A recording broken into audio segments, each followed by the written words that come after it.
안녕하세요. 저는 남편과 이혼한 지 6개월 차 접어든 40대 여자입니다. 최근에 병원을 잠시 다녀온 적이 있었어요. 그 이유는 전 시모의 건강이 많이 약해지셨는지 제 얼굴이 보고 싶다고 하셔서 마지막일지도 모를 것 같아 잠깐 들렸었어요. 저를 많이 기다렸는지 병실에 들어가자마자 반겨주셨고 제 손을 꽉 잡더니 놓아주지 않았어요. 시모가 저를 바라보는 눈빛에서 힘이 거의 느껴지지 않길래 시간이 얼마 남아있지 않다는 걸 알 수가 있었습니다. 그래서 최대한 옆에 있어드리려 했는데 전 남편이 들어와 저와 눈이 마주쳤어요. 저와 시모에 대한 분노가 가득했던 그 사람은 저를 보자마자 난리를 치길래 어쩔 수 없이 집으로 돌아왔습니다. 본인이 잘못을 해놓고 남 탓을 하는 모습이 아직까지 정신을 차리지 못했다는 걸 알 수가 있었어요. 이렇게까지 관계가 틀어진 이유는 전 남편의 잘못된 행동이 불러온 결과였는데 본인의 입장은 다르다고 시모와 제가 내린 결정에 대해 아직까지 불만을 가지고 있습니다. 4년 전부터 시모의 건강에 적신호가 켜지게 되면서 저희 집에서 지내시게 되었는데 저는 시모와 함께 생활하는 거에 큰 부담이 없었던 반면 남편은 저와 반대로 상당히 불편했어요. 그래도 건강에 문제가 생겨 도움이 필요하신 상태인데 남편은 온갖 불만을 겉으로 전부 다 표현하고 있었습니다. 시모가 저희 집에서 생활하기 전부터도 남편은 시모에 대한 불만이 상당했었어요. 이유는 시부가 돌아가신 뒤 남겨진 재산을 남편의 목 빼고 일절 넘겨주지 않았거든요. 그런데 시모 입장에서도 다 그럴 만한 이유가 있었어요. 당연히 자식을 위해서라면 어려운 상황이라든지 돈이 필요할 때 모든 걸 꺼내서라도 도와주는 게 맞지만 제가 시모의 입장이었어도 남편을 도와주지 않았을 것 같습니다. 그만큼 남편의 행동에는 문제가 많았었죠. 시부가 살아계셨을 때도 그랬지만 남편은 돈에 대한 소중함을 많이 인지하지 못하고 있었어요. 그동안 살면서 시부모님의 그늘 아래 부족함 없이 커서 그런지 돈 떨어지면 시부모님한테 손을 벌리면 된다는 생각을 항상 가지고 있었어요. 그렇다고 시부모님이 남편이 원하는 대로 해주는 성격도 아니었지만 저와 아이들이 걱정이 돼서 어쩔 수 없이 금전적인 도움을 주셨습니다. 남편은 회사에 다니는 걸 상당히 싫어해서 오래 다니는 꼴을 못 봤어요. 길어야 6개월 정도였는데 항상 그만두기 한 달 전쯤에 회사에 대한 불만을 가지고 있었습니다. 정말 아이들 때문에 참고 사는 거지 애들만 없었어도 바로 이혼 서류 던졌을 텐데 그렇게 하지 못한다는 현실이 너무 답답하기만 했어요. 시부가 살아계셨을 땐 중간에서 남편을 통제했기 때문에 눈치 보이니까 어쩔 수 없이 회사를 다녔었는데 시부가 떠나시고 시모 혼자 계시게 되자 남편은 제멋대로 행동하면서 돈을 흥청망청 쓰면서 살았습니다. 돈 관리를 제가 하고 싶어도 자기가 벌어들인 돈에 대해서는 일절 관여하지 못하게 했어요. 저도 일을 하고 있었던 상황이라 그나마 입에 풀칠하고 있는 건데 남편은 10년 동안 가족을 위해 한 일이 아무것도 없었습니다. 이런 어려운 상황 속에서 시모의 건강까지 문제가 생기게 되자 남편은 지갑을 열지 않는 시모가 하루빨리 세상 떠나길 손꼽아 기다리고 있었어요. 아무리 우리 엄마라지만 정말 너무한 거 아니야. 자식이 돈 좀 달라는데 어떻게 거절을 할 수가 있어. 자식이 도와달라는데 모른 척한다는 게 말이 되냐. 아니, 내가 어머님이었어도 당신한테 10원 하나 주지 않았을 거야. 돈에 대한 중요함을 너무 모르잖아. 벌써 또 통장이 바닥난 거야? 도대체 왜 그렇게 살아? 언제까지 어머님이 도와줘야 되는 건데? 당신 내일 모레면 50인데 아직까지도 어머님한테 손을 벌릴 생각을 하면 어떡해? 우리 애들은 생각 안 해? 당신이 앞으로 일할 수 있는 시간이 얼마나 될 것 같은데 그 전에 우리도 자리 잡고 안정적인 생활을 유지해야 될 거 아니야. 나 혼자 일해서 아이들 키울 거면 뭐하러 같이 살아? 차라리 이혼하는 게 낫지. 나는 당신이 좋아서 옆에 붙어 있는 게 아니라 그래도 아빠니까 아이들이 조금이라도 의지하는 부분들이 있을까 봐 참고 사는 거야. 지금 어머님 몸 상태가 많이 안 좋아지셨어. 밖에서 놀지만 말고 제발 옆에서 건강 좀 챙겨드려. 돌아가시면 후회밖에 안 남는다고. 누구나 늙으면 떠나게 되는 게 당연한 건데 내 시간 늘려서 뭐하러 옆에 붙어 있어. 어차피 내가 뭔 짓을 하든 오래 버티지 못하잖아. 그냥 가시라고 해. 그래야 전 재산 나한테 전부 다 들어오지. 나는 우리 엄마가 하루빨리 세상 떠나길 손꼽아 기다리고 있는 중이야. 조금만 버티면 돈도 들어오고 잔소리할 사람도 없으니 얼마나 좋아. 당신 앞으로 나한테 잘해야 될 거야. 그래야 콩고물이라도 떨어지지.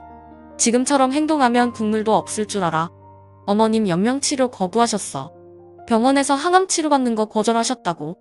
앞으로 얼마나 버티실지 모르는데 그래도 마음 편히 보내드려야 하지 않겠어? 아, 나 좀 제발 그냥 놔둬. 누가 보면 당신이 딸인 줄 알겠다. 너 나한테 계속 이러는 거 엄청 속 보이는 거 알아.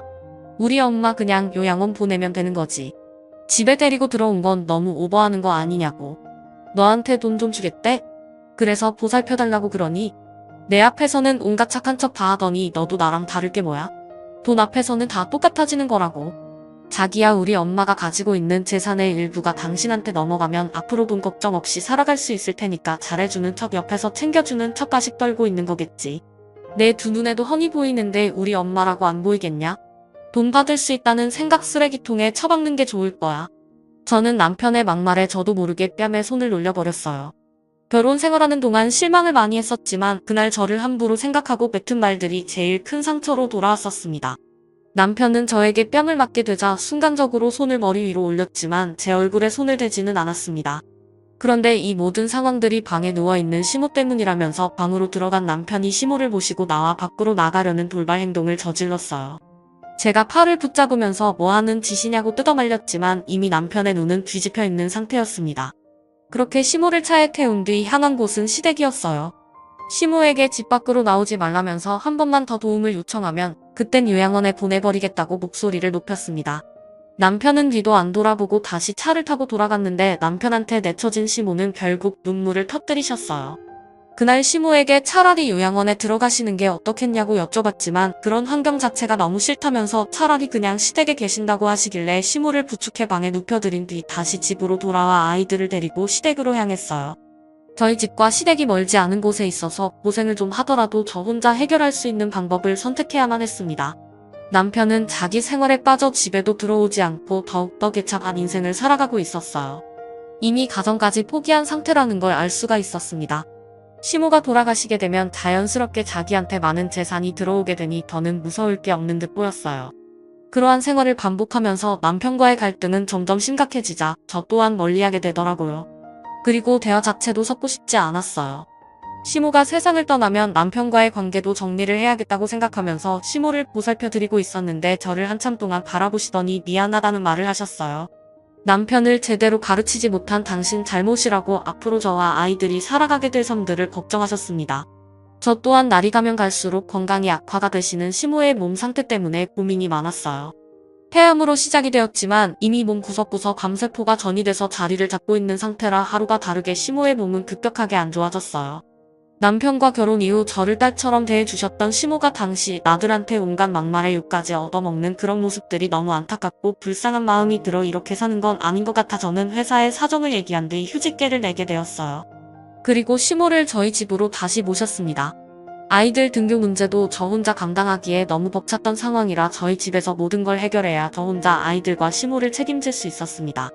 남편은 낚시에 미쳐서 집에 안 들어온 지 몇 달이나 되었었고 그 시간 동안 저는 언젠가 마지막이 될지 모를 시모와 소중한 시간을 보냈어요. 낮보다 밤에 기침을 많이 하셨던 시모가 어느 날부터인가 낮에도 기침을 많이 하셔서 편하게 누워 계시지 못하시길래 병원에 가는 게 좋을 것 같다고 했지만 끝까지 가고 싶어 하지 않으셨어요. 저는 고집 부리는 것보단 제대로 된 약 처방을 받는 게 좋을 것 같다며 구급차를 부르려는데 몸 좀 진정이 되면 그때 생각해보자고 누워 계시고 싶어 하시길래 이런 상황들이 저도 많이 답답했었습니다. 열도 쉽게 떨어지지 않아 오전에 해열제를 드린 걸로는 안 될 것 같아 해열제를 또 드리려고 거실로 나와 주방 테이블에 있는 약에 손을 쥐고 있는데 갑자기 현관문 비밀번호를 누르는 소리가 들렸고 남편이 만취가 된 상태로 양손에 낚시로 잡은 물고기를 한가득 가지고 들어왔어요. 저를 반히 쳐다보던 남편은 테이블 위에 올려져 있는 타이레놀과 약봉투들을 보더니 한숨을 푹 쉬면서 동네가 떠나갈 정도로 막말을 퍼붓고 제 뺨에 손까지 울렸어요. 너 지금 나랑 뭐 하자는 거야? 그 약들 전부 다 뭔데? 내가 함부로 나대지 말라고 했을 텐데 아파서 되지든 말든 그냥 내버려 두라고 했잖아. 지금 이 시간까지 엄마 집에서 간병해 드리고 온 거냐? 제발 적당히 좀 해. 늙은이 나이 먹어서 세상 떠나는 건데 왜 가지 못하게 붙잡고 있는 거냐고. 내일 내가 엄마 집에 가서 한마디 해야 되겠네. 너인 내가 언제까지 남한테 피해만 주고 살 거야? 이쯤 되면 곧 세상 떠날 때 된 것 같았는데 당신이 약들 챙기는 거 보니까 아직 곡기도 안 끊었나 보네. 명줄 하나는 또 왜 이렇게 길어? 남아있는 사람 힘들게 하면 자기는 속 편한가? 고려장이 합법화돼야 이 세상의 늙은이들 뿌리를 뽑을 수 있을 텐데 의휴 집에 들어오면 스트레스야. 당신도 문제고 우리 엄마도 문제고 재산이 내 손에 들어온 순간 우리 이혼할 거니까 그렇게 알고 있어. 그렇다고 뺨을 때려? 너는 한평생 그 나이에 머물러 있는 줄 아나 본데 너도 곧 노십이고 고개 한 번 더 돌리면 6, 70 금방이야. 그때 돼서 우리 애들이 당신한테 나이 먹었다고 막말하면서 고려장 하겠다고 하면 기분 좋겠어? 어머님도 저런 몸 상태를 원하지 않으신다고 당신이 자식이면 끝까지 도리는 다 해야 될 거 아니야. 나도 어차피 어머님 잘못되시면 당신이랑 함께 살 이유 전혀 없어. 누구는 이혼 안 하고 싶어서 버티고 있는 줄 알아. 그리고 어머님 지금 저 방에 누워 계셔. 당신이 하는 말 전부 다 듣고 계신다고. 술 퍼먹고 들어왔으면 곱게 들어가 잠이나 자. 나도 지금 상당히 힘든 상황이라 너까지 이러는 거 받아줄 여유 없으니까 그만 들어가라고. 너 방금 뭐라고 그랬어? 엄마가 이 집에 들어와 있다고. 내가 분명 쓸데없는 짓 하지 말라고 했지? 그래서 약봉지 챙기고 있었던 거냐? 어머니, 지금 여기서 뭐 하는 건데요? 저는 돌아가는 거 보고 싶어서 작정했어요. 왜 이렇게 나를 힘들게 하는 건데요? 그냥 좀 내 눈앞에서 사라져버리라고요.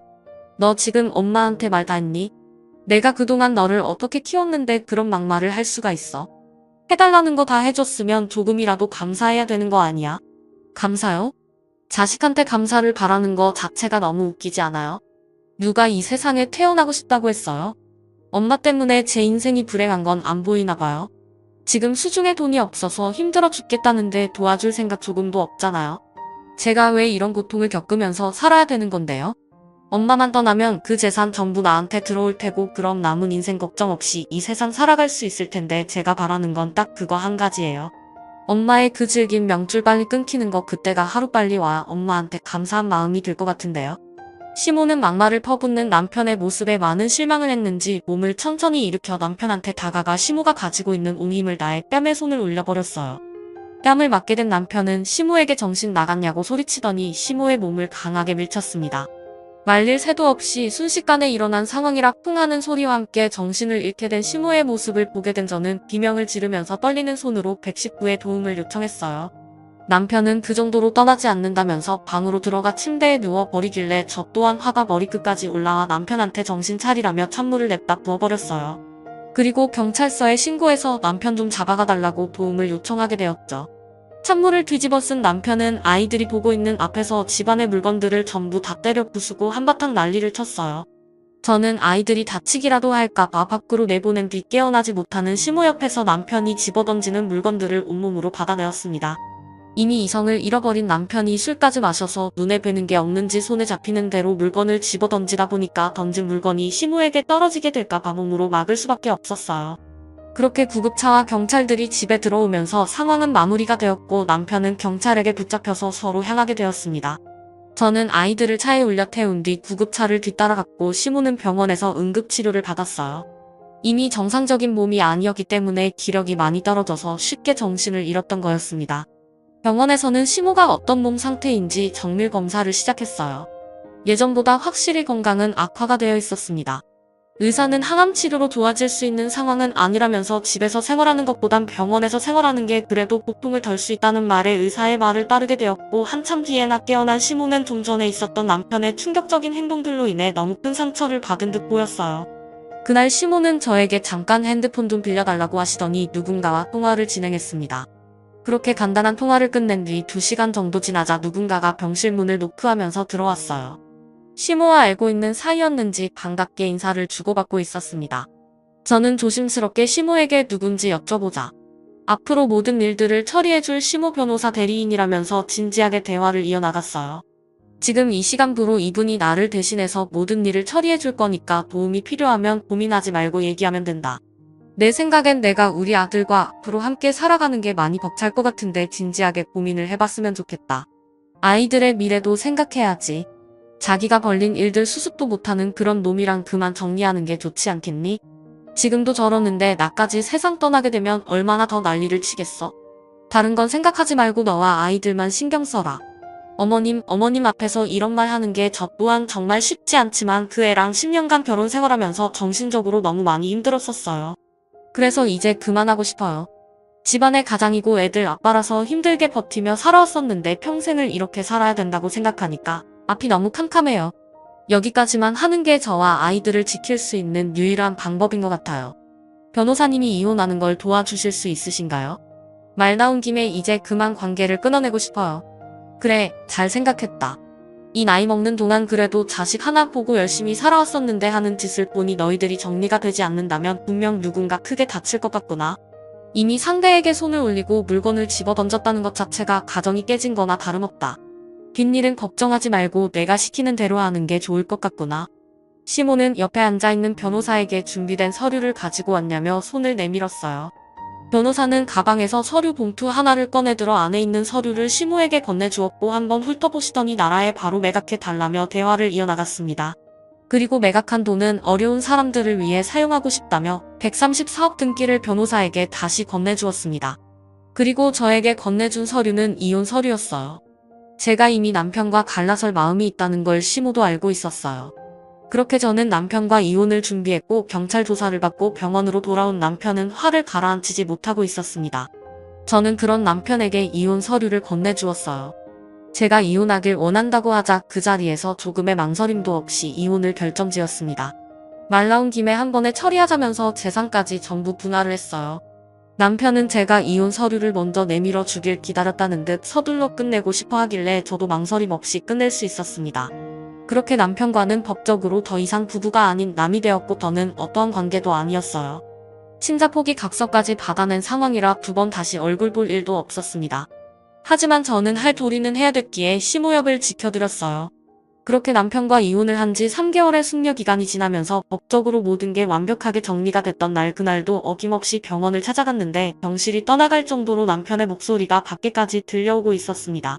너무 놀라 병실 문을 활짝 열어 젖히는 순간 남편의 손에 들려있던 스탠드를 보고 저는 비명을 지르면서 도와달라고 밖에 있는 관계자들에게 요청을 했어요. 병원 관계자들은 남편을 저항하지 못하게 붙잡았고 시모는 눈시울을 붉히면서 고개를 떨구고 있었습니다. 어떻게 된 거냐고 물어보니 남편이 시모가 134억짜리 건물을 처분한 걸 알게 돼서 화를 냈던 거였어요. 이 노인네가 자식 굶겨 죽일 작정이야? 그 건물이 어떤 건물인데 당신이 내역 없이 처분을 할 수가 있어. 당장 다시 되돌려 놓으라고. 나는 안 불쌍해 보여? 내가 이 세상에서 제일 불행한 인생을 살고 있는 거라고. 당신 자식으로 태어나서 지금까지 단 한 번도 행복한 적 없었어. 나를 불행하게 만들고 두 눈 감으면 속 편하게 떠날 수 있을 것 같아? 134억짜리 건물을 어떻게 내역 없이 처분할 수가 있냐고. 그럼 지금 뭐 남았어? 나한테 뭘 줄 게 남아있냐고. 너한테 줄 거 아무것도 없다. 한 푼도 안 남기고 너보다 불행한 사람들에게 전부 다 나눠줬어. 어차피 내가 가지고 있는 재산 너한테 들어가면 그 돈 흥청망청 사용할 거 아냐. 그래서 의미 있는 곳에 사용하고 싶었다. 내가 처음부터 정신이 온전하게 박혀 있었다면 나도 이런 결정을 내리지는 않았겠지. 그런데 너는 이미 며느리와 이혼을 했고 아이들까지 포기해버린 상태인데 그런 너한테 내가 왜 돈을 줘야 하지? 자기 가정 하나 돌보지 못한 놈한테 그 많은 돈 줘봤자 너는 내 마누라랑 아이들 내팽개치고 그 돈으로 인생을 즐기며 살겠지. 나는 며느리랑 손주들이 울고 있는 모습 절대로 볼 수 없다. 어차피 세상 떠나는 거 너한테 밀어넣고 내가 하고 싶은 대로 하다가 떠날 거니까 두 번 다시 내 앞에 나타나지 마라. 내 배 아파서 너를 낳았지만 그건 내 인생 최대의 실수였다. 나도 엄마 자식으로 태어난 걸 후회하고 있다고요. 왜 나를 이 세상에 태어나게 해서 불행만 안겨주는데요? 다시는 찾아올 생각 없으니 가로빨리 세상 떠나버려요. 그래도 나았으면 끝까지 책임져야 하는 게 부모된 도리 아니에요? 자식이 아무리 개차반 같아도 자식인 건 변함이 없는 거라고요. 그럼 당신은 우리 애들한테 아빠로서 뭐 했는데 아무것도 없으면서 어머님한테 왜 큰소리야? 당신이 이러는 거 나중에 후회 안 할 것 같아? 오죽했으면 이런 결정까지 내렸겠냐고. 앞으로 정신 좀 차리고 살아. 당신이 지금 이해를 못한다 해도 늙고 힘없어지면 그때 돼서 분명 후회하게 될 거야. 너는 나랑 이혼했으면서 또 여길 기어들어와. 너 우리 엄마한테 돈 받은 거라도 있냐? 그래서 계속 찾아오는 거야? 내가 여기 오지 말라고 했지? 남편은 들고 있던 스탠드를 저에게 사정없이 휘둘렀어요. 관계자들은 그런 남편을 밖으로 내쫓아버렸고 상황은 겨우 진정이 되었습니다. 시모는 그날 이후 건강이 급격하게 안 좋아졌어요.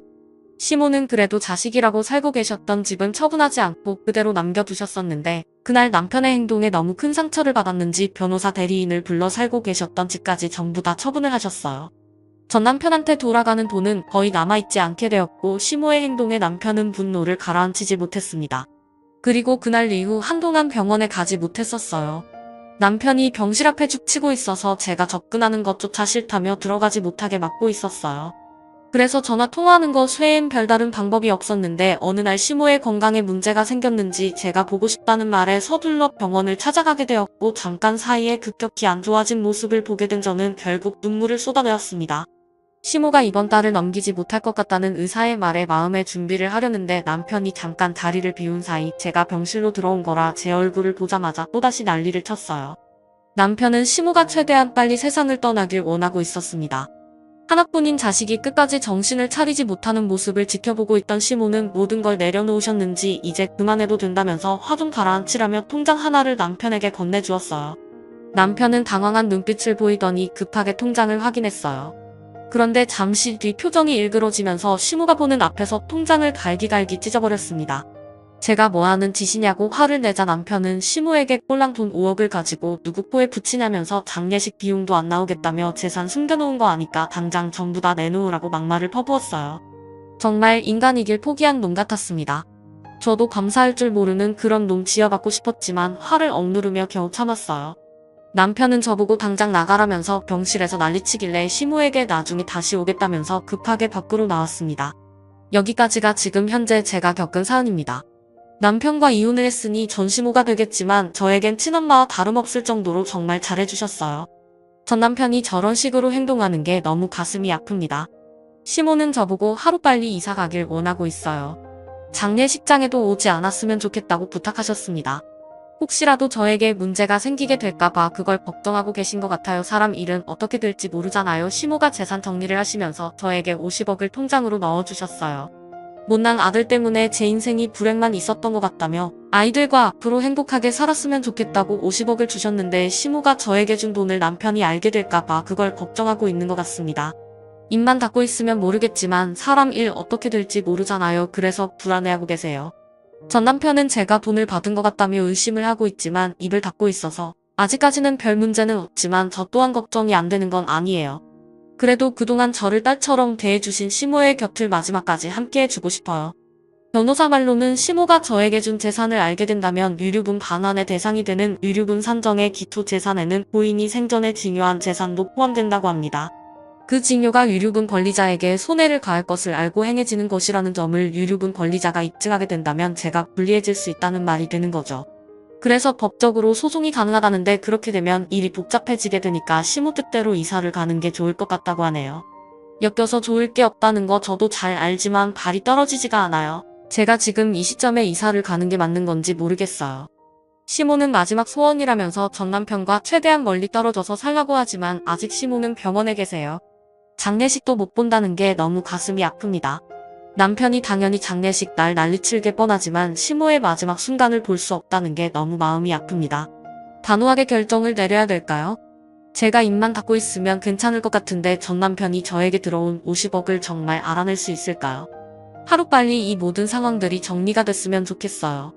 제가 듣기로는 전 남편이 지금 지고 있는 돈이 없어서 상당히 많은 대출을 받아 그걸로 유흥을 즐긴 것 같아요. 가만히 있어도 자기가 알아서 늪에 빠지고 있지만 궁지에 몰린 사람들은 눈에 뵈는 게 없잖아요. 그래서 정말 고민이 많습니다. 시모가 아닌 남편이 세상을 떠났으면 좋겠네요. 삶이 왜 이리 힘든지 모르겠어요. 제 사연 끝까지 들어주신 분들 감사합니다.